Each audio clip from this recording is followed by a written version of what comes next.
앞에서 세 개의 단원에서 기본적인 이론 수업을 하셨을 겁니다. 원가 회계는 이론적인 부분보다 계산하는 부분이 비중이 더 크기 때문에 분계를 잘 할 줄 몰라도 충분히 쉽게 접근하실 수가 있을 거예요.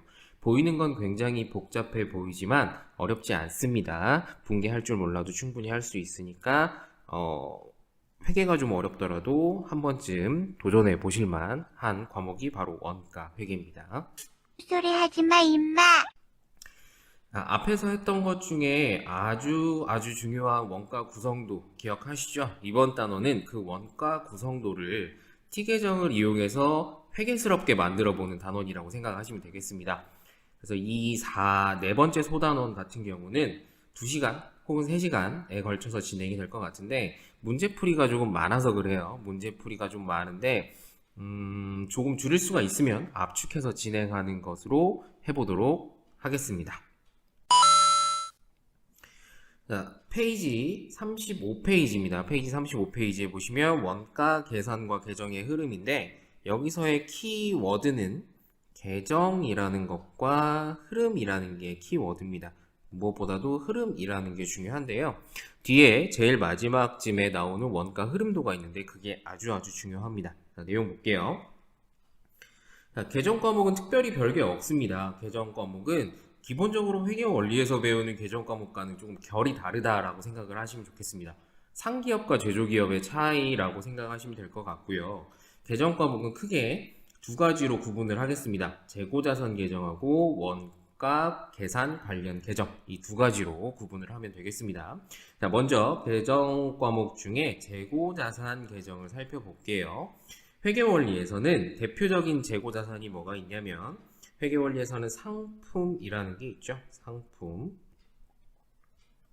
자, 상품이라고 하는 게 대표적인 회계원리의 재고자산 계정입니다.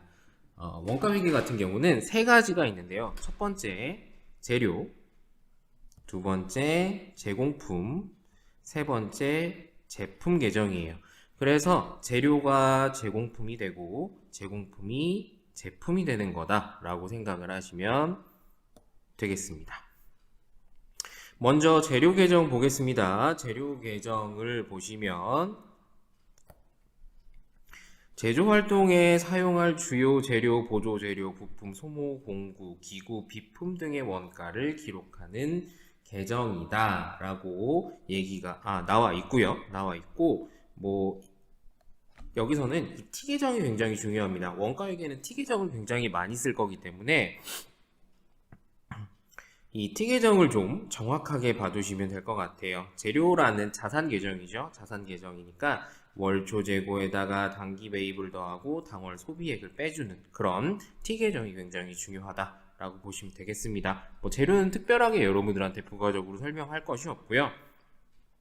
말 그대로 재료입니다. 무언가를 만들기 위해 필요한 재료라고 생각을 하시면 되겠습니다. 두 번째, 제공품. 회계 원리에서는 다루지 않는 것 중에 하나가 이 제공품 계정인데 제공품 계정은 쉽게 말하면 미완성된 제품이라고 보시면 되겠습니다. 완성된 제품을 100%라고 본다면 이 제공품 같은 경우는 만들고 있는 중이라는 뜻이죠.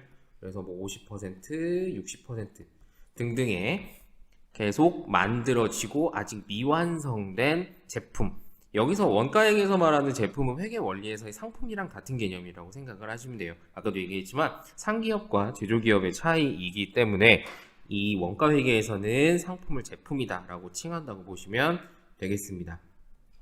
이 제공품의 T계정이 굉장히 중요한데요. 여기 모이는 이것들, 앞에서 봤던 원가 구성도에 나오는 것들을 이런 식으로 T계정으로도 표현을 할 수가 있다라는 겁니다. 그래서 여기 보세요. 제공품 계정은 제품을 제조하는 과정에서 소비되는 모든 제조 원가를 집계하는 계정이다. 모은다는 계정이다 라는 말이고요. 차변에는 직접 재료비, 노무비, 직접 제조 경비라고 해서 직접비라고 얘기를 하고 제조 간접비라고 하는 것들을 모아서 제품의 제조 원가, 완성품 원가를 산출해내는, 계산해내는 것이 이 바로 제공품 계정입니다. 그래서 여러분들이 처음에 원가회계를 접할 때 제공품이라는 말을 많이 듣게 될 건데요. 이 제공품은 뒤에서도 계속적으로 나오게 되겠지만 미완성된 제품, 만들고 있는 제품이라고 생각을 하시면 되겠습니다. 자, 마지막 제품 계정. 제품 계정은 특별한 게 없고요. 말 그대로 완성된 제품의 원가를 기록을 하는 겁니다. 그렇기 때문에 뭐가 나온다? 매출 원가를 구할 수 있다. 제품 계정에서 중요한 거는 매출 원가를 여기서 구한다라는 게 가장 중요한 것이다 라고 보시면 되겠습니다. 여러분들 회계 원리에서 배웠던 매출 원가 구하는 공식 기억하고 있는지 모르겠는데 잠깐 살펴보면 기초상품이죠. 기초상품 재고액에다가 당기 순 매입액을 더합니다. 그리고 나서 기말상품 재고액을 빼주죠. 자, 이게 뭐다? 매출 원가다 라고 했습니다. 근데 상기업과 제조기업의 차이이기 때문에 여기 나와 있는 순 매입액을 뭘로 바꿔준다? 당월 완성품 원가라는 것으로 바꿔만 주시면 되겠습니다. 어차피 매출 원가를 구하는 거는 제조기업이나 상기업이나 동일해요. 동일하지만 얘는 다른 데서 물건을 사오는 게 아니라 직접 내가 만드는 기업이죠. 만드는 기업이기 때문에 매입이 아니라 완성품에 들어가는 원가들이 얼마냐? 당월 완성품 원가. 그리고 차이점을 하나 더 보자면 얘는 월이고 얘는 당기예요. 회계 원리에서는 보통 1년 주기로 하기 때문에 당기 순 매입, 당기 매출, 당기 순 이익 뭐 이런 식으로 얘기를 하지만 원가회계 같은 경우는 월 단위로 이 원가를 계산을 하기 때문에 당월, 보통 월을 많이 쓰게 된다라는 것도 하나의 차이점이다 라고 보시면 되겠습니다. 별로 어렵지 않죠? 할만할 겁니다. 쉽습니다.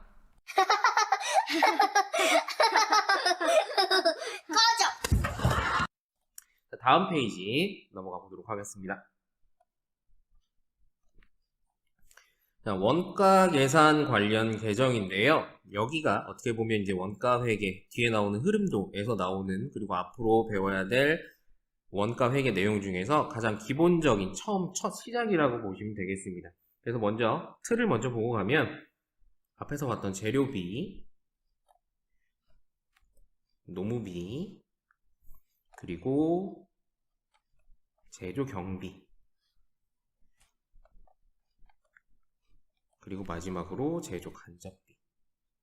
자, 이렇게 원가 계산 계정이 크게 네 가지로 구분을 하게 됩니다. 다시 재료로 넘어가서요. 재료비라고 하는 거는 앞에서 말했던 재료가 이제 소모되는, 소비되는 그런 것들을 기록하는 계정이다. 그래서 나와 있는 것을 보면 주요 재료, 보조 재료, 부품, 소모, 공구, 기구, 비품 등의 소비액을 기록하는 계정이다 라고 되어 있죠. 그래서 여기 나와 있는 이 T 계정들은 항상 중요하게 보시면 되겠고요. 분계 보겠습니다. 자, 분계는요, 처음에 외상으로 구입을 합니다. 그래서 재료라는 자산이 증가를 해요. 그 다음 재료를 출고를 합니다. 이 제품을 만들기 위해서 재료를 소비를 해야 되겠죠. 그래서 재료를 소비를 출고를 합니다. 근데 이 재료는 지금 출고를 했다고 해서 없어지는 게 아니라 뭘로 바뀌게 되는 거냐면 재료비라는 것으로 바뀌게 되는 거죠. 그리고 실제로 이 재료비를 이용을 해서 재료를 이용을 해서 제품을 만들기 시작을 합니다. 그러면 이것들이 제공품과 제조 간접비로 바뀌게 되는 것이죠. 그래서 보통 이 원가 회계에서의 분계들은 대부분 어떤 것들이 많이 나오게 되냐면, 자, 파란색 화살표는요, 파란색 화살표는 사용 혹은 소비라고 생각을 하시면 되고요. 그 다음 빨간색 화살표는 대체다라고 보시면 되겠습니다. 대체 분계라는 거 많이 들어봤죠? 대신한다는 얘기예요. 대신한다는 얘기이기 때문에 재료가 혹은 노무비가 혹은 경비가 사용이 되고 소비가 되면서 대체해서 마지막에 결과적으로 남는 게 뭐가 남게 되냐면 우리 회계원리 분개하는 거 생각해 보세요. 연속되는 분개라고 한번 가정을 해봅시다. 연속되는 분개다라고 가정을 해보면 재료 차변에 있죠? 대변에 있습니다. 상쇄시킬 수가 있죠. 물론 금액이 같다라는 전제하에 재료비도 차변 대변 동일하게 있죠? 상쇄시킬 수가 있습니다. 우리가 회계 원리에서 분개하는 개념을 적용을 시켜보면 결과적으로 남게 되는 것은 뭐만 남는다? 차변에는 제공품과 제조 간접비 그리고 외상 매입금 대변에 이렇게 남게 되는 겁니다. 생략을 할 수도 있겠지만 각각의 과정에서 금액이 조금 다를 수도 있고 소비하는 내용이 조금 다를 수가 있기 때문에 이런 식으로 하나하나 이렇게 처리를 해주는 거다라고 보시면 되겠고요. 우리가 회계 원리에서 배울 때는 이런 걸 그냥 한 번에 압축해서 쓰기도 하죠. 압축해서 쓰기도 한다라는 거 기억해 두시면 되겠습니다. 그 다음 T계정을 잠깐 볼게요. 시작은 재료입니다. 여기가 스타트 지점이에요. 출발 지점이고요. 여기서 재료를 삽니다. 그 다음 밑에 분개를 보시면 재료비로 넘어가죠. 두 번째 재료비로 넘어갑니다. 이 재료비를 사용을 해서 제품을 제조를 하겠죠. 제품을 제조를 하게 되면 제공품과 제조 간접비로 넘어가게 됩니다. 밑에 나와 있는 이 두 줄의 내용은 뭐냐면요. 여기 중간 재료비 과정을 생략을 해도 된다라는 얘기예요. 생략 가능. 그런데 여러분들 시중에 나와 있는 문제집, 뭐 파스칼 거나 기타 여러 가지 회계 관련된 문제집들을 보시면 이거를 생략하고 가는 경우는 사실상 별로 없습니다. 다 처음부터 재료, 재료비, 제공품 이런 식으로 순서대로 나가는 게 많기 때문에 생략은 가능하지만 얘네들은 순서대로 가는 것이 조금 더 이해하기 좋겠다라는 내용입니다. 그래서 생략 가능하다라는 거고요. 그래서 밑에 나와 있는 이게 가운데 과정이 생략이 된 거죠. 생략이 돼서 분개에서도 가운데 있는 재료비에 해당하는 분개가 같이 생략이 된 겁니다. 위에서 봤을 때는 가랑 다를 가지고서 처리를 한 거다라고 보시면 되겠습니다. 다음 노무비요.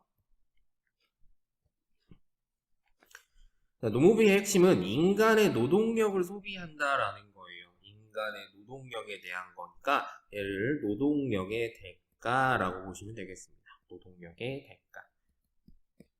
쉽게 말하면 여러분들 알바하고 알바비 받는 거예요. 이제 주는 입장이죠. 이제 뭐 어디서 알바를 하던 간에 사장님의 입장에서 알바비가 나간다라는 것은 여러분들을 채용을 해서 일을 시키고 그거에 대한 대가를 지급을 하는 것과 같은 개념입니다.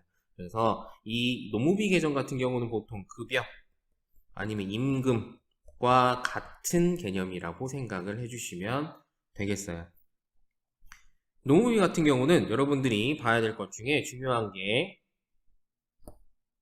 자, 여기를 잘 보세요. 이 첫 번째 노무비 관련 계정 보시면 이게 좀 복잡합니다. 당월 지급, 당월 미지급, 전월 미지급, 당월 발생. 자, 이거를 좀 많이 헷갈려 해요. 그래서 이거는 좀 기억을 해 주셔야 됩니다.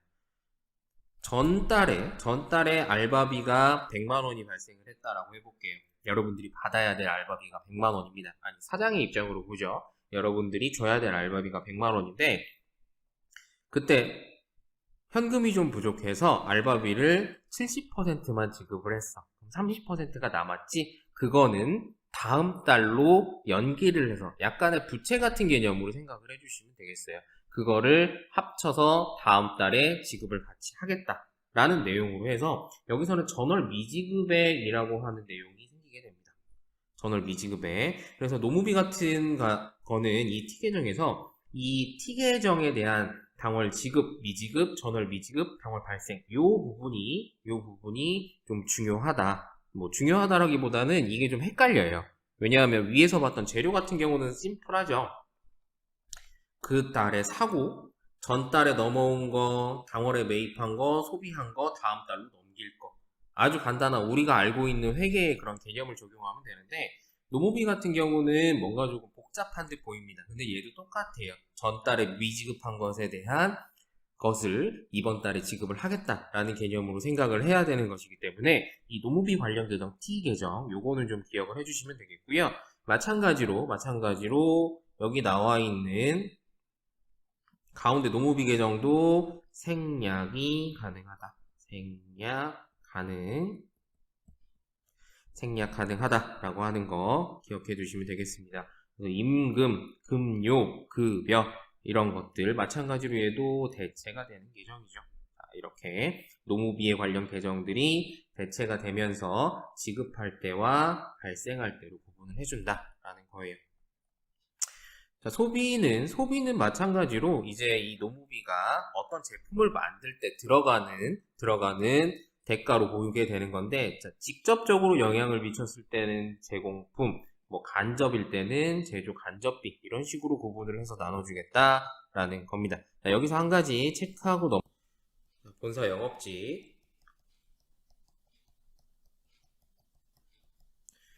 영업직 사원에 대한 급여가 있을 겁니다. 급여.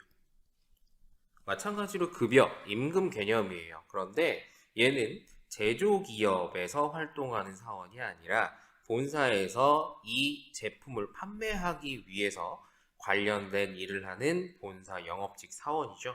그렇기 때문에 이 본사 영업직 사원에 대한 급여는 노무비로 처리하지 않고 판매비와 관리비로 처리한다라는 거.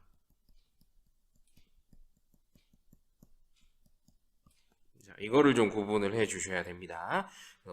본사 영업직 사원에 대한 급여는 판매비와 관리비다. 제조기업, 즉 쉽게 말해서 공장에서 일하는 그런 직원에 대한 임금은 노무비로 처리를 한다라고 하는 거.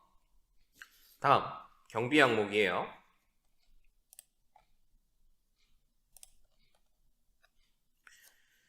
제조경비 계정인데 제조경비 계정은 생산설비에 감가상각비, 화재보험료, 임차료, 설비 가동을 위한 전력비, 가스비, 수도비 같은 것들, 이런 각종 비용들에 대한 것들이 이런 경비 항목으로 처리를 해야 됩니다. 근데 여기서 좀 갑작스럽게 툭 튀어나오는 게 하나가 있죠. 뭐야? 월차손익. 월차손익 같은 경우는요, 얘는 그렇게 중요한 계정은 아닌데요.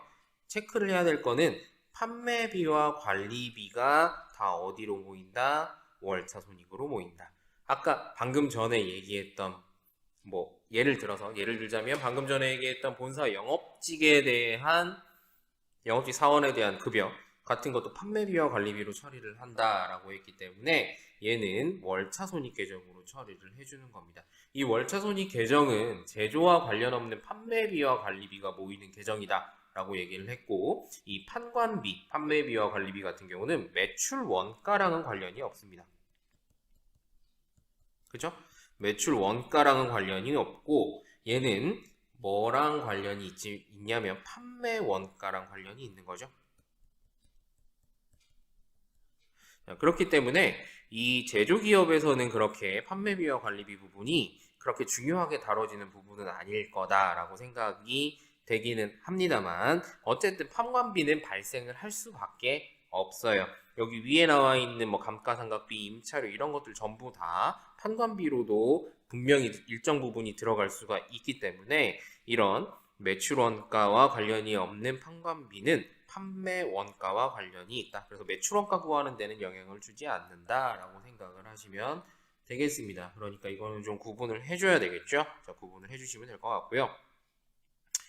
각종 경비 항목의 지급 발생 시 이거는 우리가 앞에서 했던 것과 같은 개념입니다. 자, 여기 발생했고요. 대체합니다. 사용해서 뭘로? 제조 경비라는 걸로 대체하는 거죠. 이런 식으로 처리가 되고, 여기서 월차손익이라는 계정이 등장을 하면서 경비 항목 안 나오네요.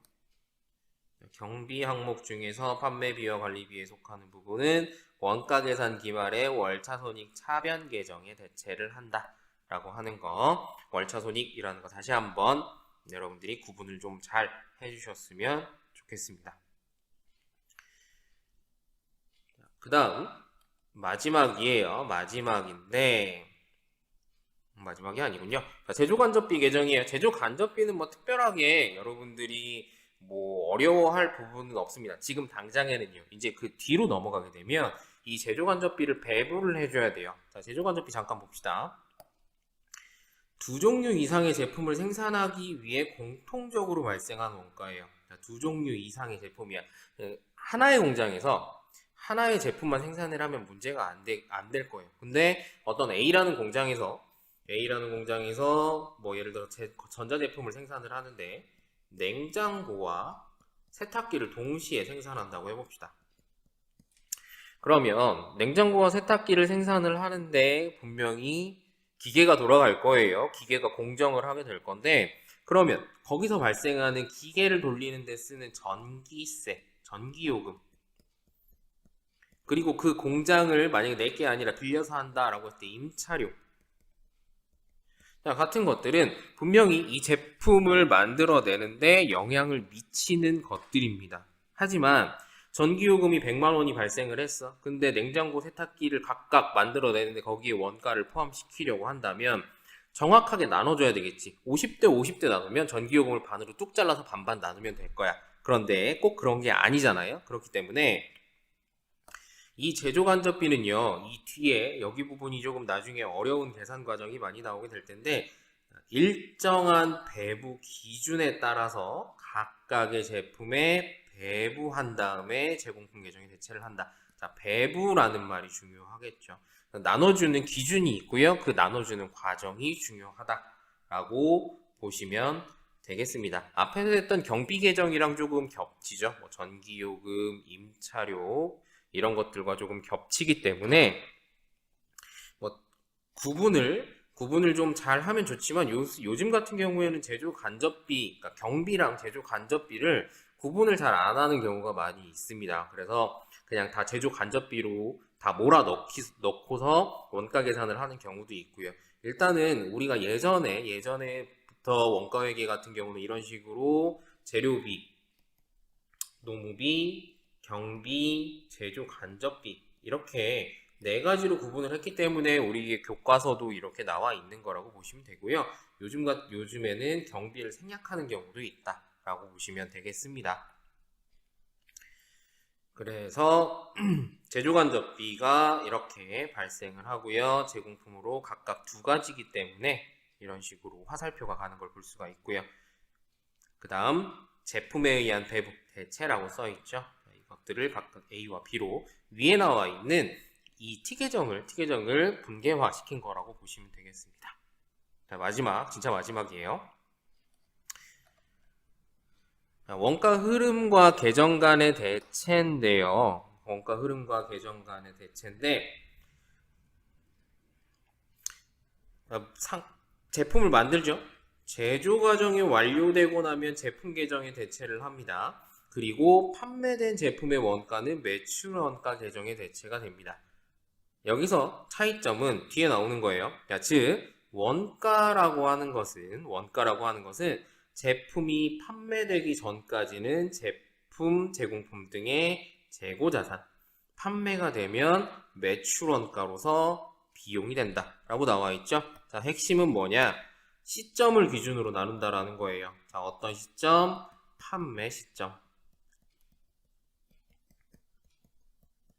판매 시점을 기준으로 해서 판매가 되기 전이다 라고 한다면 재고자산, 그리고 판매가 된 후다라고 한다면 매출원가. 각각 자산과 비용으로 나눠준다라는 겁니다.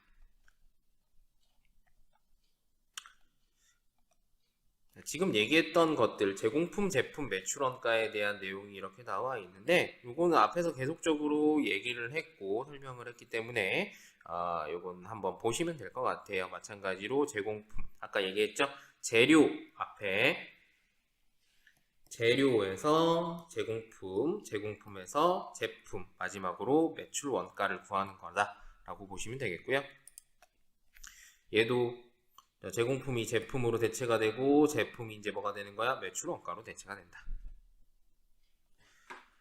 자, 마지막입니다. 진짜 마지막인데, 자, 이거 원가 흐름도 있죠. 자, 원가 흐름도, 자, 요거는 굉장히 중요합니다. 굉장히 중요해요. 자, 별표 3개. 자, 지금까지 주저리 떠들었던 것을 전부 다 모아놓은 집합이라고 보시면 되겠습니다. 원가액의 초반부에 나오는 것들 중에서 가장 중요한 거 두 가지를 꼽아라 라고 한다면, 앞에서 배웠던 원가 구성도, 그리고 지금 보고 있는 원가 흐름도, 두 가지가 가장 중요합니다. 문제는 그러니까 시험 문제를 얘기를 하는 거예요. 자격증 시험이나 뭐 그런 것들은 아무래도 원가 구성도 중에서 이쪽으로 씁시다. 계산 문제가 많이 나와요. 자, 원가 흐름도는 그럼 시험에 안 나옵니까? 얘는 그렇게 많이 비중이 높진 않아요. 딱 봐도 얘를 가지고서 시험 문제 내기는 복잡하겠죠. 그런데 이 원가 흐름도는 사실 원가 구성도도 이 흐름도를 가지고 만들어 놓은 거예요. 어떻게 만들어 놓은 거냐? 계산하기 좋게 도식화해 놓은 겁니다. 원가 구성도 생각해 보세요. 자, 원가 구성도를 생각을 해 보시면 이런 계단 모양으로 되어 있죠. 계단 모양으로 되어 있는 내용들, 그 안에 있는 걸 잘 생각을 해 보시면 얘네들이 전부 다 들어가 있습니다.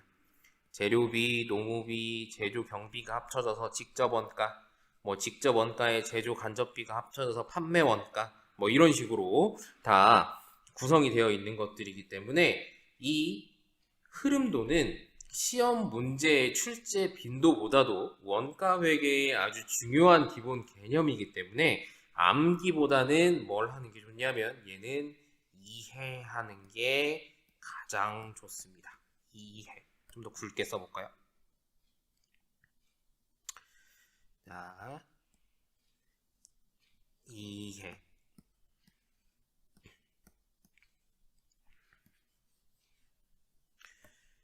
그림을 다 가려놨지만 여러분들 이거는 이해하는 게 가장 좋습니다. 이게 머릿속에 딱 들어가 있으면 원가 구성도도 마찬가지고요. 초반부에 원가회계 초반부 이론에서는 가장 중요한 개념이다라고 보시면 될 것 같아요. 내가 어떻게 풀어? 나 안 풀어. 이런 거 안 나올 거니까 말을 내. No, God, please, no, no, no, no. 이 밑에 나와 있는 분계 있을 거예요. 자, 여기 이 밑에 나와 있는 이 분계들, 이 분계는 흐름도, 그러니까 이 T계정의 집합체를 분계로 바꿔준 것이라고 보시면 되겠습니다. 똑같은 내용인데 이렇게 길게 썼느냐, 아니면 도식화해서 이렇게 그림으로 T계정으로 나타냈느냐 라는 거라고 차이가 있다고 보시면 되겠습니다. 쭉 다음 페이지까지 나와 있고요. 그 다음 마지막에 나와 있는 원가 소비액 및 기타 등식 요약인데, 그냥 얘도 마찬가지로 위에 나와 있는 T계정을 공식화한 거예요. 그래서 좀 수학적으로 나는 이렇게 더하기 빼기 곱하기 나누기 하는 게 조금 더 머리에 잘 들어온다 하는 사람들은 이 공식으로 외워도 좋습니다. 근데 공식으로 외워도 어차피 다 T계정하고 같은 개념이고, 회계에서는 이렇게 식으로 외우면 T계정에다가 옮기기가 살짝 불편할 수가 있어요. 그렇다 보니 공식으로 외우는 것도 좋지만 T계정을 이해를 하시면 이거는 굳이 암기할 필요가 없다라는 소리죠. 물론 이렇게 X를 친 이유는 전제 조건은 뭐다? 위에 있는 원가 흐름도를 이해했을 때는 이 등식을 외워둘 필요는 없다. 근데 문제풀이 할 때는 이런 식을 외우고 있으면 바로바로 캐치해서 적용해서 대입해가지고 문제를 풀 수도 있습니다. 하지만 문제풀이도 중요하기는 한데, 기본적으로 이 앞에 이 원가회계 시험 봐본 사람들은 알 거예요. 대부분의 문제풀이 비중은 뒤에 개별 원가 계산, 종합 원가 계산 그쪽에서 많이 계산 문제가 많이 나오게 되고, 이 앞쪽에서는 이론 문제가 출제가 많이 됩니다. 그러면 이론 문제를 여러분들이 해결하기 위해서는 이런 공식보다도 앞에 나와 있는 T계정, 이것들을 조금 더 이해를 해주시는 게 도움이 될 것 같아요. 옆에 경향 체크라고 나와 있을 거예요. 경향 체크는 뭐 중요한 건 아니고요. 현재 이제 뭐 자격증 시험이나 그런 기타 원가, 회계 관련 시험에서 어떤 식으로 문제가 출제가 되는지 경향을 보여주고 있는 겁니다.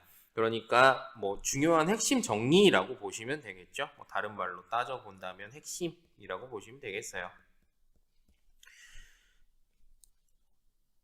회계 원리와 달리 재고자산 계정의 많음을 파악한다 부터 시작을 해서 쭉 나와 있습니다. 그래서 원가 흐름과 계정 간의 대체, 매입에서 월차 손익 계정의 대체까지 숙지하면 문제 해결에 큰 도움이 될 것이다 라고도 나와 있죠. 바로 흐름입니다. 흐름. 계정 간의 대체. 자, 마지막으로 정리 한번 하고서 마치도록 할게요. 이론 수업 마치도록 하겠습니다. 자, 오늘 했던 것 중에서는 어찌됐든 이 원가 흐름도 하나를 보여주기 위해서 그 앞에 많은 과정을 한 거다라고 보시면 되겠습니다. 앞에 나와 있는 교과서들의 그런 T계정, 분계들을 하나 전부 다 모아놓은 게 이 원가 흐름도다라고 얘기를 했고, 이해하는 것이 매우 중요하다. 굉장히 중요한 것 같죠? 선생님이 계속 중요하다고 얘기를 하는 거 보니까 이해하는 게 굉장히 중요하다라고 하는 것이고, 그리고 원가 회계에서는 분계보다도 T계정을 가지고서 여러분들이 이해를 하는 것이 좋다 라고 하는 거. 그리고 각각 분계들이 보면 보통 다 뭐가 된다라는 거야? 분계가 대부분 어떤 식으로 소비, 사용과 대체분계가 주를 이룬다라는 겁니다. 그래서 어떻게 보면 앞에서 했던 것보다는 조금 내용이 복잡할 수는 있을 거예요. 근데 앞에서 했던 것들은 지금 이 원가 흐름도를 이해하기 위해서 했던 사전 학습, 전시 학습이라고 생각을 하시면 되겠습니다. 계속적으로 중요하다고 강조를 하고 있지만 여기서 한번 고비를 넘기지 못하면 뒤에 계산 문제가 이게 계산을 잘하는 학생들은 문제 풀이는 합니다. 근데 왜 계산이 이렇게 되고 답이 이렇게 나오는지를 파악하기가 굉장히 어려워요. 그러니까 여러분들 딴 건 몰라도 이거 원가 흐름도 머릿속에 잘 넣어두시고 이해를 해주시면 정말 좋겠습니다. 자, 이렇게 해서 일단은 네 번째 소단원 이론 수업은 마무리하고 다음 시간에는 문제풀이로 만나도록 하겠습니다. 강의 듣느라 고생하셨고요. 다음 시간에 만나도록 하겠습니다. 'Cause you are my